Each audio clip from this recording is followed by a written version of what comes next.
You often say yes when you want to say no. This powerful impulse to accommodate others is not simply a measure of your kindness. It is a learned survival instinct, a deeply rooted psychological pattern known. Consider the case of Jessica. On the surface, she is the image of success. A talented architect in a competitive firm, she is known for her reliability and calm demeanor.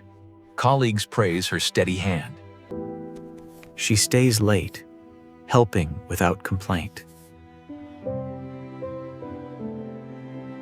Her friends see her as the dependable center of their social circle. But this external image is maintained. Her reality is a carefully managed performance of agreeableness, one that is becoming. At work, this pattern plays out daily. When her manager assigns her a major new account, just as she finalizes another urgent project, she smiles and accepts, feeling the familiar knot of anxiety. A tightness in her stomach, knowing this means sacrificing another weekend. Yet, the fear of appearing uncooperative or incapable. That's why we can always count on you, Jessica.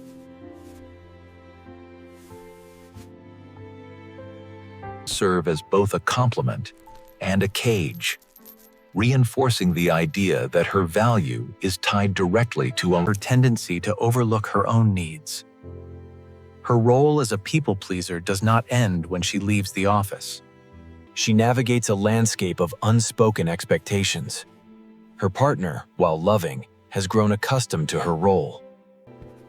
She listens patiently to his frustrations about his own career, validates his feelings, and subtly steers him toward solutions. She plans their meals, organizes their social calendar, and remembers every family. She creates a life of seamless comfort for him. Her own needs remain unstated, pushed aside. Space for everyone else's. A quiet resentment begins to build, a toxic undercurrent beneath the placid surface. She feels profoundly alone, trapped in a role she created for her own survival, but now it confines her. She finds suffocating. The thought of expressing her own fatigue or asking for more support feels like a monumental weight. What if he sees her as demanding? What if the peace she works so hard to maintain? Silence is easier. The smile is her shield. Then, a friend calls. A simple request to help with a minor task on a Saturday she had mentally reserved for herself. It is a small favor, the kind she has done 1,000 times. But this time, her body, as she opens her mouth to say, "of course," her heart begins to race. Her breath shortens, and the room feels as if it is closing in. The polite acceptance dissolves into a wave of, this is not a simple moment of stress. It is the collapse of a lifetime of self-abandonment. Jessica's experience is not a personal failing or a sign of weakness. It is the logical outcome of a deeply ingrained psychological pattern, a survival strategy that has finally exceeded its limits. You must first understand the architecture of trauma.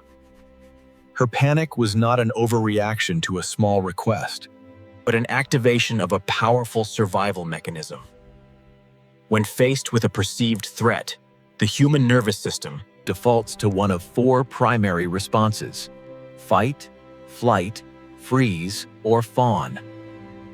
Fight confronts the danger. Flight escapes from it. Freeze involves shutting down, becoming immobile. The fawn. The response, however, is more subtle. It is the instinct to appease the source of the threat, to pacify a potential aggressor through compliance and helpfulness. Who documented its role extensively in his work on complex post-traumatic stress disorder. Walker explains that fawning is a strategy learned in childhood, in an environment where safety and connection feel conditional. Intelligent adaptation when confrontation or escape are not viable options.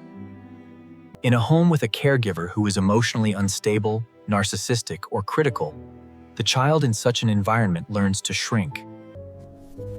They learned their authentic feelings are dangerous.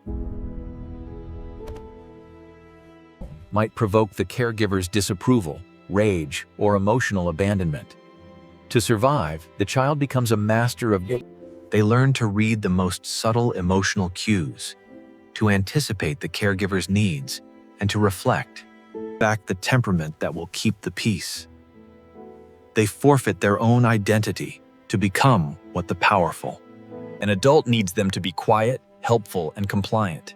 Their sense of self-worth becomes entirely external, dependent on approval. Their ability to please and be useful.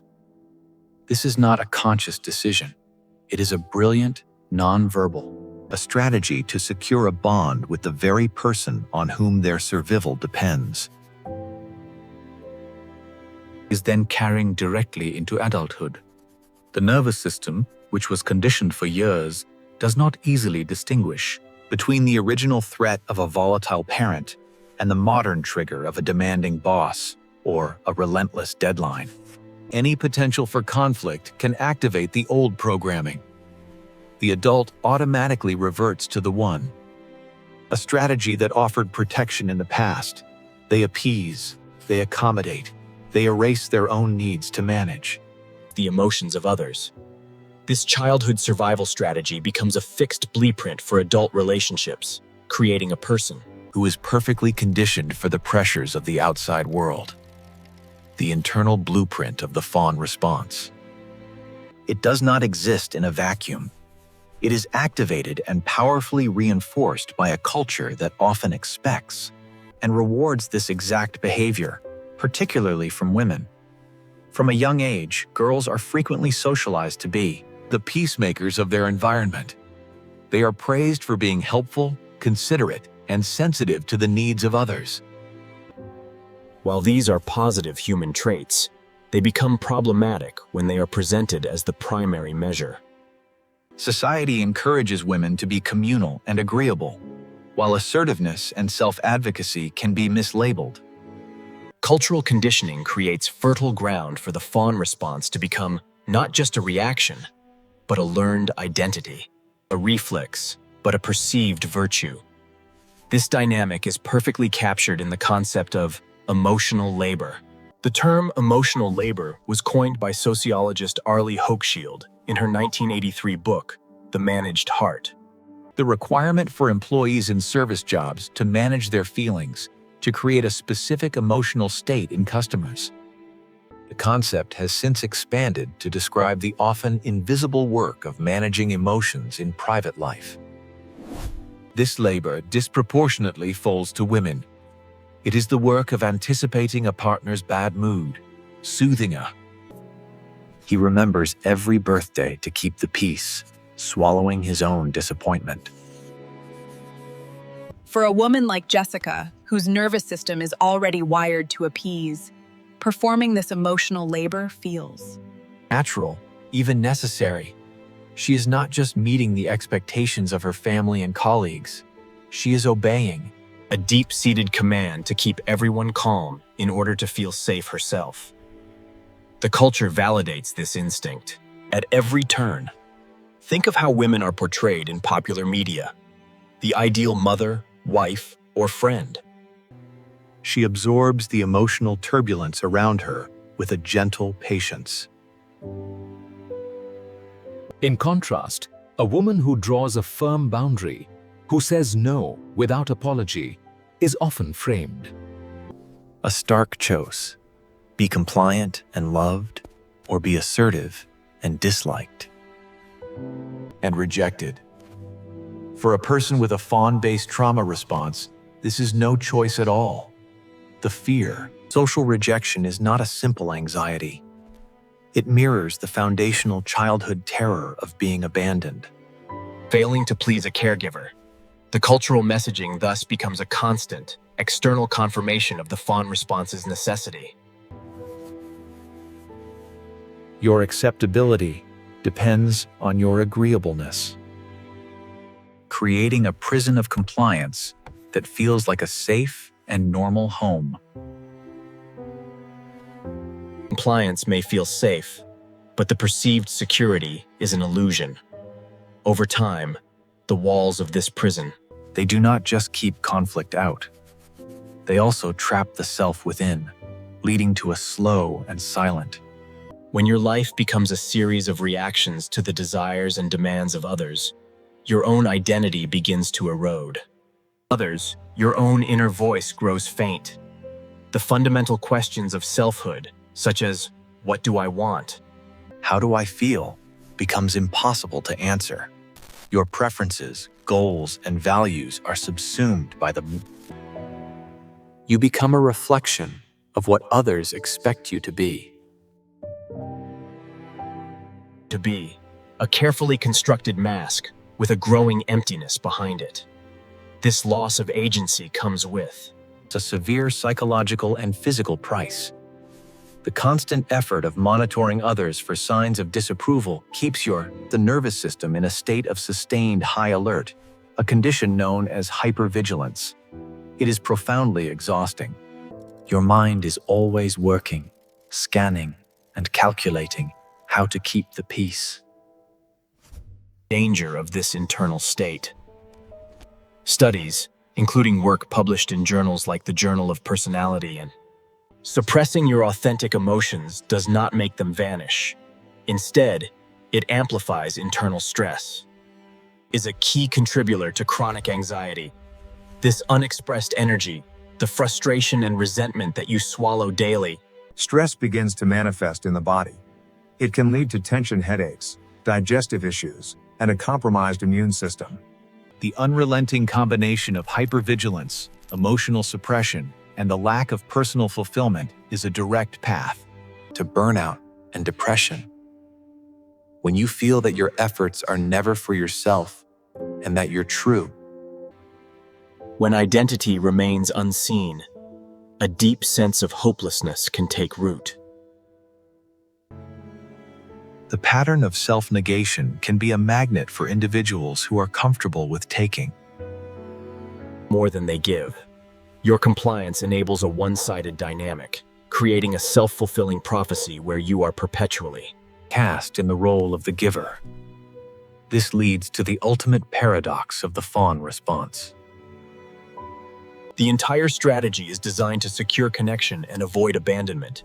Yet, it makes true, authentic connection impossible. Form a relationship not with you, but with the agreeable persona you present.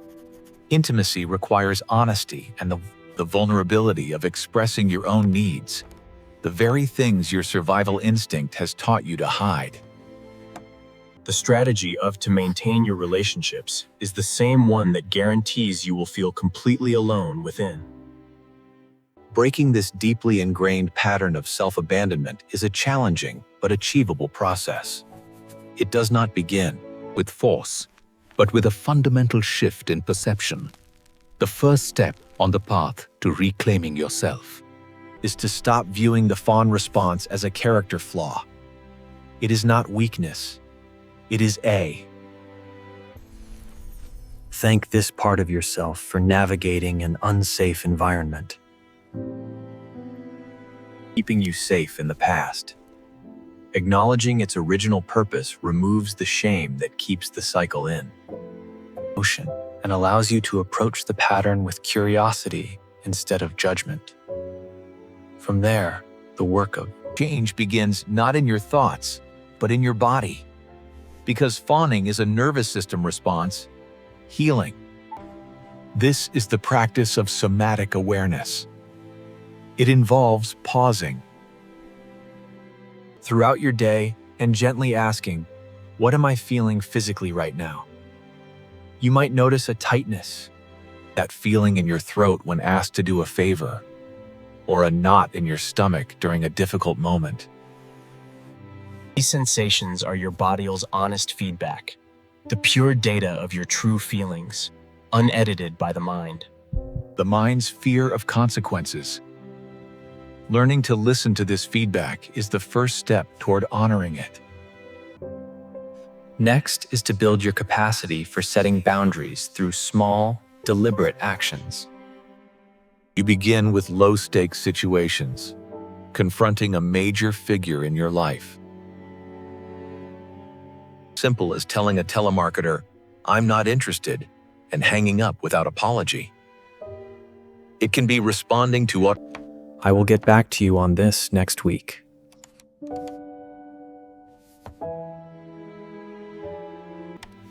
I can't talk right now, but I can call you tomorrow.